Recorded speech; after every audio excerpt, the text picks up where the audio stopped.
What it is, guys, it's your boy Blastphamoushd. Okay, so look, peep game, right? We're here today to hopefully not get as scared as we probably are gonna be. So if you guys wanna watch the original video, the link's in the description down below because we can't watch the whole thing. So if you guys wanna check that out or check out the rest of the video, make sure to click the link in the description down below. Make sure to go subscribe to Lego. Me and my wife were on our honeymoon in Hawaii. We were on the island of Oahu, sitting on the beach.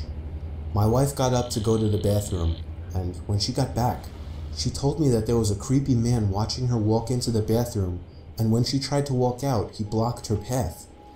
She only got away because there were two other people walking into the bathroom, so he got out of the way. I asked her what the man looked like, and she looked over, but unfortunately, she said he was gone. Our hotel was walking distance from the beach, so we got back quickly, but we made sure to report the man to a police officer we saw walking on the beach, and then we washed up before going out to eat. We ate at a fancy seafood place and did some walking around afterwards. Close to midnight, we finally went back to the room and began to wind down. Then we got a knock at the door. I looked through the peephole of the door and saw a man in a maid uniform standing outside. I opened the door and he immediately tried to let himself in. I pushed him back a bit, asking him what he wanted. He told me he left something in the room while cleaning earlier and needed to get it out.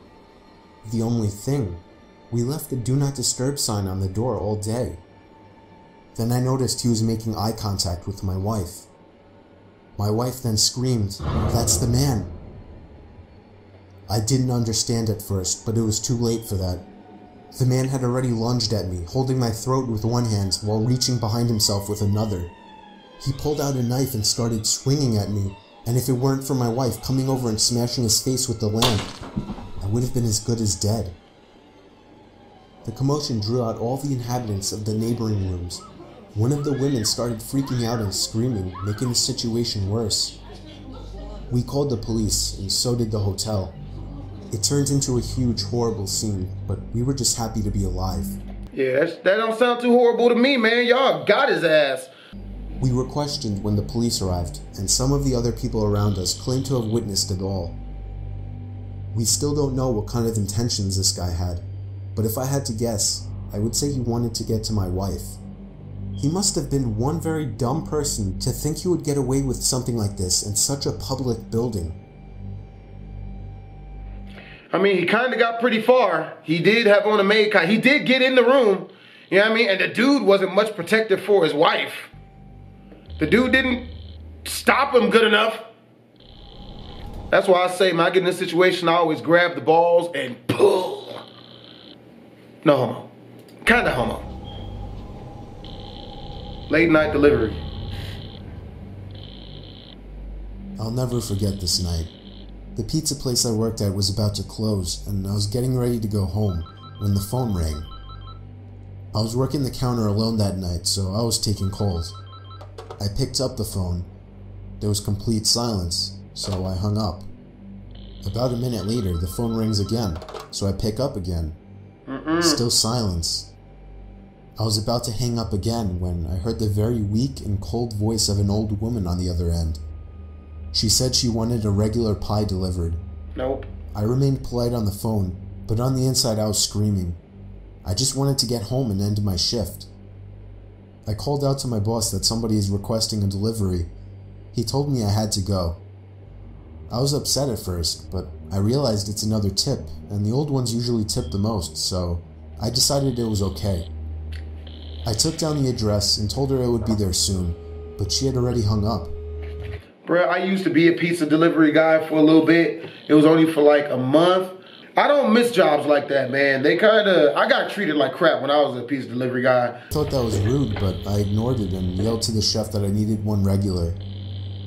My boss told me to just go home after the delivery as the place would be closed. So a little before 10 o'clock, I got in my car and put the address into my GPS. The house was 7 miles away. The GPS took me to the quiet side of town. I arrived to the house. It was a small, one-floor house on a very quiet and empty block. I took the pizza and walked up to the door and rang the doorbell. There were no lights on in the house. I hoped that she hadn't given me the wrong address. I rang the doorbell again. There was still no answer. I was about to give up when I turned my head and saw somebody standing at the window. I got a little freaked out and backed up at first. Freaking jump scares. But I eventually got closer to the window to see the person. It was an old woman, probably in her late 70s. She was just staring at me with a blank expression. I yelled to her through the glass that I had her pizza. She didn't react to what I said, so I screamed it louder. A big smile ran across her face. Not a pleasant, genuine smile. It was a smile that sent chills down my spine. I still remember that exact face she made through the window. I decided that I was freaked out enough and got back to my car and set the pizza in the passenger seat. I had to text my boss about this. I shot him a quick text and started my car, ready to get the hell away. I looked to my right to get one more look, to see the woman standing right outside my passenger side window, giving me the same stare she had given me before. I put my car in drive and floored it down the street, not looking back. My boss never made me do a late night delivery again. That's kind of bad, man. You got scared by a 70-year-old woman with no gun? Man, I'd have fucking punched the shit out of this female. Really? There's no reason for that. Those sound effects. Why, Llama Arts? Why? You're killing me. Literally. You're killing me. It was Halloween night of 2007, freshman year in high school, and I was with my friends, Ivan, Ryan, and Jesse. Bruh, y'all are either the lamest dudes in the world or the coolest dudes in the world. I'm gonna lean more towards coolest. That's fly as hell, yo. All the Mario characters. We were all dressed as the Super Mario characters. I was Luigi since I was the second tallest. Ivan was Mario since he's short and buff. Not that Mario was buff. Jesse was Waluigi because he's freakishly tall and skinny, and Ryan was Wario because he's just really fat. So they were the perfect group costumes for us. Racism. We live in a very non-congested suburban neighborhood with a decent amount of space in between houses. On Halloween, that's the worst thing ever. Less bang for your buck. We were trick-or-treating for hours, way past dark, and eventually came the time when most trick-or-treaters were heading home.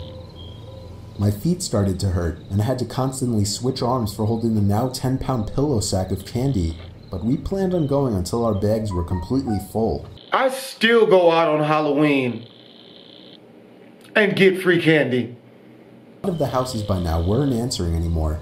It was probably past their cutoff time for giving candy to trick-or-treaters. Now you think? Approaching our next house, we saw a purple bucket on the stoop, which was the best feeling ever. I was the one to get close enough to realize it was empty, which was the worst feeling ever. I turned around when I heard a knock at the window of the house. We all looked. Oh man, he about to show his balls. That's the only reasoning behind this. I'm not saying that's what I would do, but I'm saying he's probably gonna show his balls, like just press it against the glass. At the window. Couldn't see anyone. No. Heard someone call out, "Wait." Oh. The door opened and an older man, late 40s, already balding, stepped outside. Rapist. He told us to come inside so he can get us some more candy. 100% rapist. That was a joke before, but this nigga's a rapist. I said we could just wait out here. He responded saying something along the lines of, "Nonsense, come on in, we'll get you your candy." Ivan stepped in and said, "It's alright. Come on, Dan, let's go." I told the guy to take care and apologized. He just stood there watching as we walked off, not saying anything. I felt bad, but at the same time, that guy seemed like a creeper, and I figured I just dodged a bullet not going in there. You just dodged a penis is what you just dodged. Homie is old and horny. Oh. If the story ended there, it wouldn't be scary. So of course, it didn't end there. We skipped a few of the guy's neighboring houses just to get further away and continued on with our business. We were walking down close to the nature preserve now, so there weren't many houses around us. At this point, we were now walking back closer to Jesse's house. I noticed Ryan had stopped walking, and I turned around to see what's up. He said he heard someone moving from behind the trees in the preserve. Now this was before everyone's phones had flashlights, so we couldn't just go searching in the woods for someone. Which, why would you do that? Besides, we were just telling Ryan that it must have been a raccoon or something.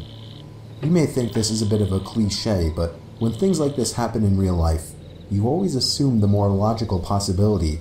It's just natural. Why would we assume we were being followed? I had to put my arm around Ryan's shoulder and nudge him forward. A little ways down the street, me and Ivan picked up on the sound as well. When we all stopped, the sounds of the footsteps from beyond the trees stopped as well. Ivan yelled at the obvious stalker to go away, or we would beat the shit out of them. I knew he was just bluffing though. He's there for booty. He doesn't care about being beaten up. I could hear the nervousness in his voice. The snap of a twig from beyond the trees triggered a fight-or-flight response in all of us. Me, Jesse, and Ryan all ran for it. Ivan was at first charging to attack, but he quickly followed after realizing we had all taken off. We ran down the dark street, and we all noticed the sounds of at least 2 or 3 pairs of footsteps crushing the twigs and leaves in the woods. We banked it hard right down Jesse Street when it finally came up, and ran straight for his backyard, entering his house through the back door. The first thing we did was peek out through his living room window. We couldn't see anyone. We all had to gather our thoughts and discuss what the hell just went down in his living room, when all of a sudden we heard Jesse's backyard gate slam shut. Jesse dove to turn off the lights. There was a click and a bang from down in the den. It was more than likely Jesse's back door. We all agreed to go down armed with knives and face them. Jesse turned on his back door light, but there was nobody out there. Just then the front door opened, and we all screamed like animals. Jesse's mom and sisters came rushing downstairs. They had just gotten home from their friend's little house party. We all rested assured knowing it was just them. Jesse explained what happened, but made it seem a lot less dramatic. Me and Ivan went home after that and called it a night. At 12:30 a.m., I got a disturbing text message. It was from Jesse. It said, "It wasn't my mom." I texted back saying, "What?" He responded back quickly, saying, "It wasn't my mom in the backyard." My fingers slammed the buttons on my phone, responding back, "What do you mean?" There was a long pause before he finally told me that his mom and sisters said they never went in the backyard. I told him to immediately check the backyard from his upper deck. He had already done just that. He also told his mom everything, and she had already called the police. They didn't find anyone back there, but Jesse did mention the guy who invited us in while trick-or-treating. Nothing ever became of that, and nothing ever happened at Jesse's house again after that one Halloween night. I don't know how I feel about that type of situation, man. I don't know, man, because if you go through all of that and you don't find nothing, I would lean towards nothing in general. But yo, hope you guys enjoyed the video. If you did, make sure to comment, like, and or subscribe. If you guys want to watch the rest of the video as we chopped a bunch of parts out, the link's in the description down below. It leads to this video on Llama Art's channel. Make sure to go subscribe to him. He makes great freaking cartoons.